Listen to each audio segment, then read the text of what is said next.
So before we actually look at setting up the software, let's talk about setting up the projector. Our projector is probably going to be about 12 feet up, 12 feet back, maybe 10 foot up, 10 foot back, depending on your lane configuration. And we'll have to be at about a 45-degree angle in order to come down towards your target. So here we're doing our fake target. So we're going to assume that you can see this blue area of tape that I put. We're going to assume that that is pretty much where your target is. Now you can see one problem we have going on is the projector is doing what's called Keystone. So see this angle here.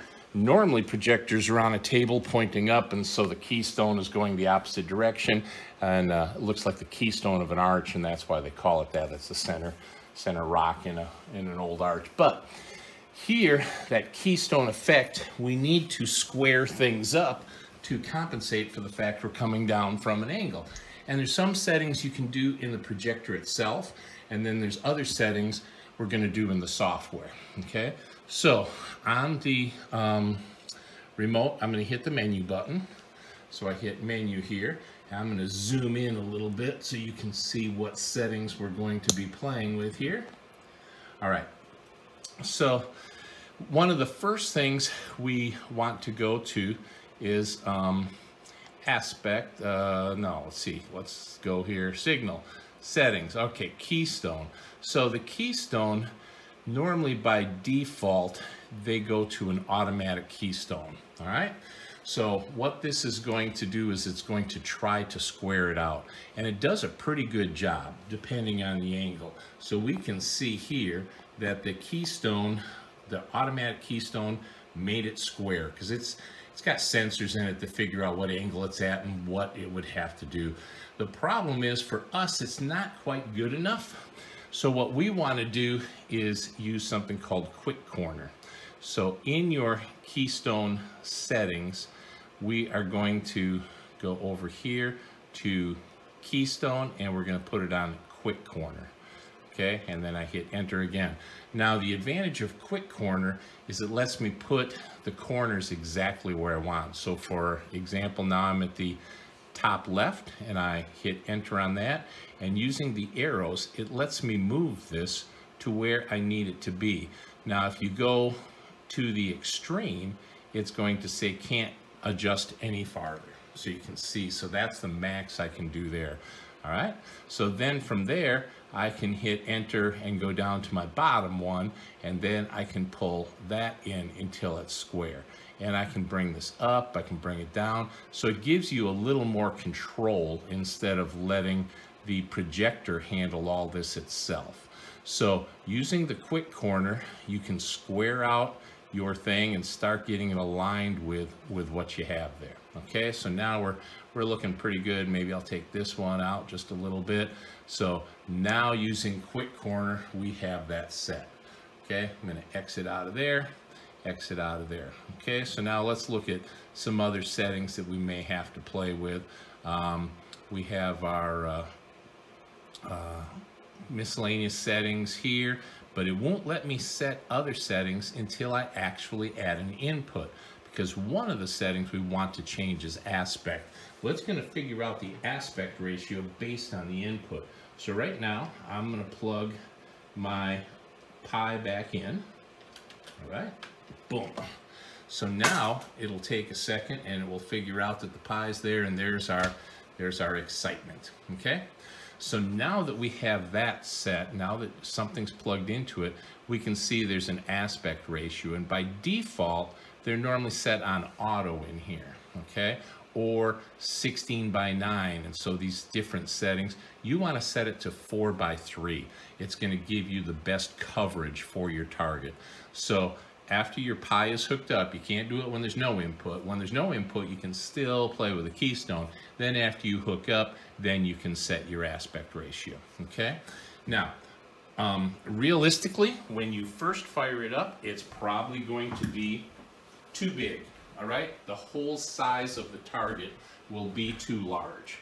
And let me just give you an example of that. The beauty is we have a control. If you hit Control M, it will pop up a place for you to put in your pin, and you put in the pin of for your code, and it gives you ability to set some things. And one thing we're going to set on that is edit positions. So we hit edit positions, and you'll see there's a plus minus here. So when I click that plus minus, I can change the sizing of things. And when you first fire it up, you're probably going to find it's way too big. It's going to be somewhere in this range here. Okay?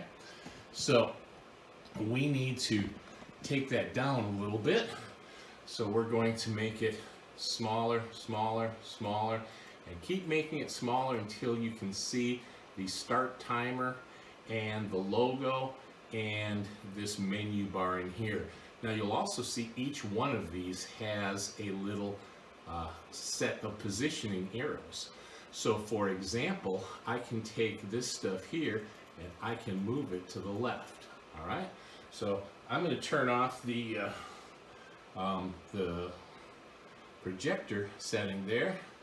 Let's back out of that. So there we are with just the software now. So now we can start moving things around a little, and we can take our logo and we can move it left or right. We're going to show you how to change the logo in a second, but we're going to worry about mainly the center stuff. In order to start the target, it's going to tell us that we have to pick a time first.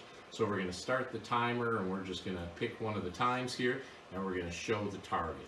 Okay, when we do, it's going to put up however many we have. The default is only showing 2 teams.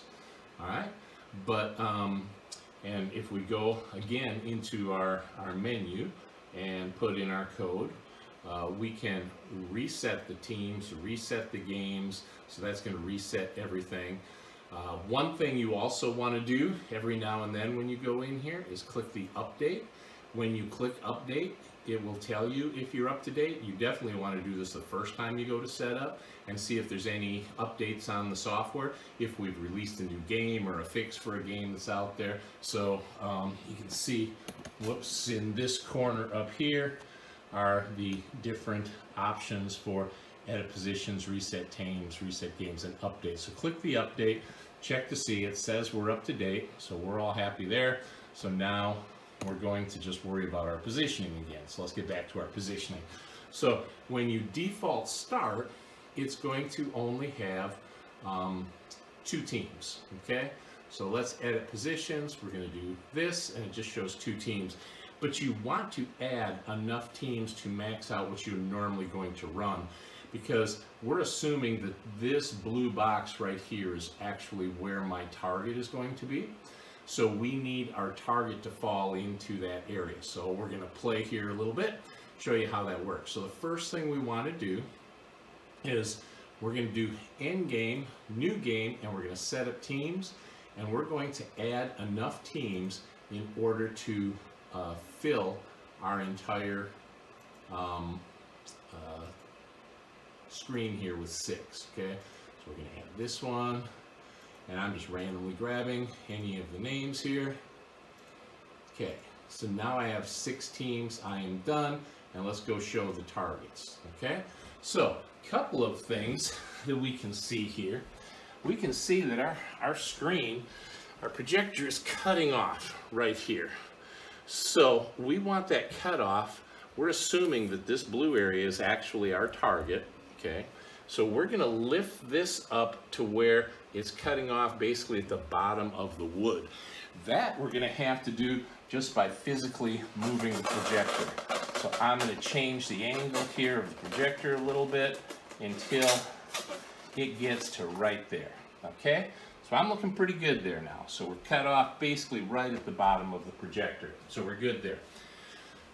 Now we can see that our target is way too large, but that's okay, because we can change the height of it and we can change the width of it. So we're going to make it smaller and smaller. Let's get the height close. Okay, there, now it's all starting to come into view, and we can push it down a little bit, and we can move it over a little bit. Well, we're still not on there, so we need to take the height down, and we need to take the width down, And if, because of the Keystone effect, even after you've adjusted it with a Keystone on the projector, you may find that this tends to be an oval. That's not a problem. You can go in with these settings and you can change it accordingly until it's what you need it to be.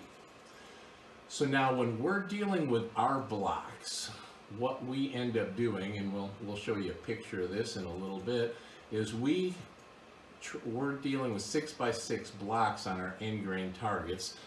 And so what we're doing is making it so there's one block going out the side and across the bottom all through here. So the outside line of blocks we're actually not having in the target. Okay, so we're going to here.